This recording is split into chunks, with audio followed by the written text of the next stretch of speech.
একদিকে রোজা আরেকদিকে হলো পূজা। এই পূজা উদযাপন উপলক্ষে এখানে যে সমবেত হতে পেরেছি এই জন্য আল্লাহ তাআলা শুকরিয়া আদায় করছি।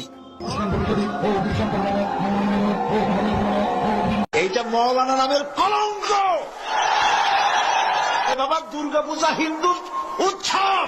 আমি 1,00,000 1 কোটি বার বলবো, দুর্গা পূজার সাথে এই দেশের মুসলমানদের কোন সম্পর্ক নাই।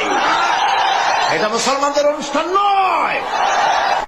আমাকে এমনও বলে, হুজুর বেশি বললেন না, বেশি বললে কোন সময় গুম হয়ে যান। আমরা বললাম গুম করে দাও, মেরে দাও, জেলে দাও, কিংবা ফাঁসিতে ঝুলিয়ে দাও, আল্লাহ আল্লাহ রসুলের কথা বলছি, বলবো, মরতে দম তাক বলতেই থাকবো, ঠিক কিনা? লাকুম দীনুকুম ওয়ালিয়া দিন। ধর্ম যার যার। সম্মান জানিয়েছেন আল্লাহ, আমরা ইজ্জত করি, সম্মান করি, কিন্তু উৎসব সবার নয়। যার যার ধর্ম শেষে পালন করবে। মিলাদুন নবী তাবারক না জায়েজ, কিন্তু দুর্গা পূজার প্রসাদ জায়েজ হয়ে গেল। একজন দুইজনকে একসাথে বলা যাবে না। বুঝার জন্য বলছি। আমার হুজুরে পাক ইবনে মাজার মধ্যে হাদিস এসেছে, বলেছেন যে শেষ জামানা এমন হবে মুসলমান আল্লাহর সাথে শিরক করবে, কখনোই ইসলাম সমর্থন করে না রব্বে করিমের সাথে কাউকে শরীক করা, ঠিক না? আমরা এখন টুপি পরে, পাঞ্জাবি পরে, দাড়ি রেখে, হুজুরে পাকের লেবাস পরে যেই বর্বরতা চালাচ্ছি, যেই গুনাহ করছি, আমি চিন্তা করি গজব নাজিল হয় না কেন? আলাইহিস সালামের উম্মতরা গোস্তাখি করেছে, আল্লাহ প্লাবন দিয়ে দিয়েছেন, পানিতে ভাসিয়ে দিয়েছে জামানা। লূত আলাইহিস সালামের জামানায় পুরুষ পুরুষ জিনা করেছে, বলাৎকার করেছে, লওয়াতাত করেছে, আল্লাহ জমিনকে উল্টে দিয়েছেন। চিন্তা করি এক এক নবী, এক এক উম্মতরা যখন জুলুম করেছে, পাপাচারের মধ্যে ডুবে গিয়েছে, আল্লাহ আযাব গজব নাজিল করেছেন। আদম সফিউল্লাহ থেকে ঈসা রুহুল্লাহ পর্যন্ত যত উম্মত যত গুনাহ করেছে, সব গুনাহ শেষ নবী, শ্রেষ্ঠ নবী, শ্রেষ্ঠ উম্মতরা করছে। তারপর আল্লাহ গজব কেন নাজিল করে না? এজন্য করে না কারণ আল্লাহ তাবারক ওয়া তাআলা খরার বুকে রাহমাতুল লিল আলামিন পাঠিয়ে দিয়েছে। যেখানে আলামিনের রহমত চলে আসছে, সেখানে আর গজব থাকতে পারে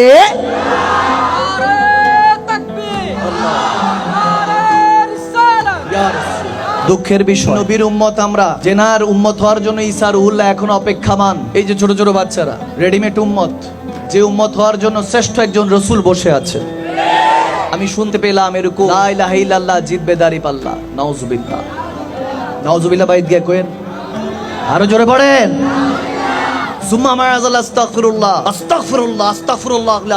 এমন জামানায় পৌঁছে গিয়েছি, কে আমাদেরকে ওই জায়গা থেকে টেনে আবার সঠিক দিশা দিবে আল্লাহ মালুম। যেভাবে কালমার উপরে হামলা হচ্ছে, ইসলামের উপরে হামলা হচ্ছে, দ্বীনের উপরে হামলা হচ্ছে, ভাগ্য তোমাদের ভালো হযরত ওমর ইবনুল খাত্তাব, শেরে খোদা আলী বেঁচে নেই, নয়তোবা তোমরা থাকতা, তোমাদের জিসমের কল্লা থাকতো না, ঠিক না?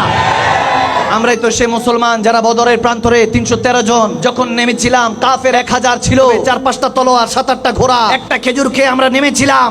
আর কাফেররা আগের দিন আবু জাহেল তারা উট জবাই করে খাওয়াইয়েছে, তারা 1000 নেমেছে গোশত খেয়ে, আর আমরা একটা খেজুর খেয়ে নেমেছিলাম। 3 দিন পরে বিজয়টা রব্বে করিম আমাদের পক্ষে রেখেছিলেন, ঠিক না?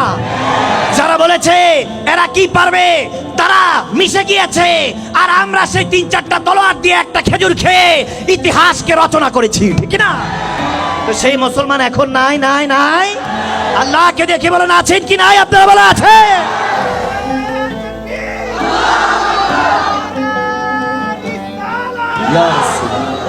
সমস্যা হলো ওই স্টেজে উঠে একজন আরেকজনে গীবতে ব্যস্ত থাকে, আমরা আলেমে দিনরা হাকিকতটা ধরিয়ে দেই না। এই জন্য মুসলমান, সাধারণ মুসলমানরা বলে হুজুররা, হুজুররা কেন এত মারামারি আলাদা থাকবে? যারা হুজুরে পাকের, রসুলে পাকের গোলামিতে আসবে, উম্মতির মধ্যে চলে আসবে, আল্লাহর বান্দা হয়ে যাবে, তারা কখনো তাফারুক করবে না, বিশৃঙ্খলা করবে না। ওয়াতাসুমু বিহাবলিল্লাহি জামিআ ওয়া লা তাফারাকু। মুসলমান যখন এক কাতারে চলে আসবে রসুনের কোয়ার মতো, তখন ইহুদি নাসারাদের ষড়যন্ত্র সব ধূলিসাৎ হয়ে যাবে, ঠিক না? এক কাতারে আসতে হবে মুসলমান, এক কাতারে। অনেক হয়েছে আলাদা, এখন আকীদাকে চেঞ্জ করে আহলে সুন্নাত ওয়াল জামাতের কাতারে এসে আমরা নবী পথে, আহলে বায়াত, সাহাবায়ে রাসূলদের পথে মতে চলে আসতে হবে। যে পথে শাহজালাল ইয়ামানি, শাহজালাল ইয়ামানি ছিল, আবেদ সালমাদানি ছিলেন, শাহিন শামে রাব্বানি আল্লাহ ছিলেন, সেই পথে মুসলমানদেরকে এসে মুমিনের কাতারে লিস্টিভুক্ত হতে হবে, ঠিক না? মানলে আবু বকর, না মানলে আবু জাহেল। এখন জাহেলের পক্ষে তো আমরা নাই, আমরা তো সিদ্দিক আকবর যেদিকে, আমরা তো সেদিকে। সিদ্দিক আকবরকে জিজ্ঞেস করলাম, আপনি কেন হাসতেছেন? বলে হাসতেছি এজন্য, তারা ইউসুফ আলাইহিস সালামের সৌন্দর্যের গল্প করে, যে মিশরের নারীরা ইউসুফ আলাইহিস সালামের সৌন্দর্য দেখে কাত্তয়াদু আন্না, আঙ্গুল কেটে ফেলে দিয়েছে, টের পায় নাই একটা সুই লাগলে কষ্ট হয়, রক্তনালীগুলি আলাদা হলে কষ্ট হয়, কিন্তু ইউসুফ আলাইহিস সালামের সৌন্দর্য দেখে মিশরের সুন্দরী সুন্দরী নারীরা যখন কমলা কেটে আঙ্গুল কেটে পড়ে গেল টের পেল না, বুঝা গেল ইউসুফ আলাইহিস সালামের সৌন্দর্য দেখে মনে হয়েছে যেটা তো সাধারণ মানুষ নয়। জিজ্ঞেস করলাম যে ইউসুফ আলাইহিস সালামের সৌন্দর্যের কথা তো হচ্ছে, তো কি হয়েছে? বলে হুসনে ইউসুফের কথা শুনে আঙ্গুল কেটেছে সুন্দরী নারীরা মিশরের। সেটা বলছো? এখানে মক্কা মদিনা তাগড়া তাগড়া যুবকরা কামলিওয়ালা চেহারা মোবারক দেখে গর্দান কেটে দিচ্ছে, ঠিক না? আল্লাহ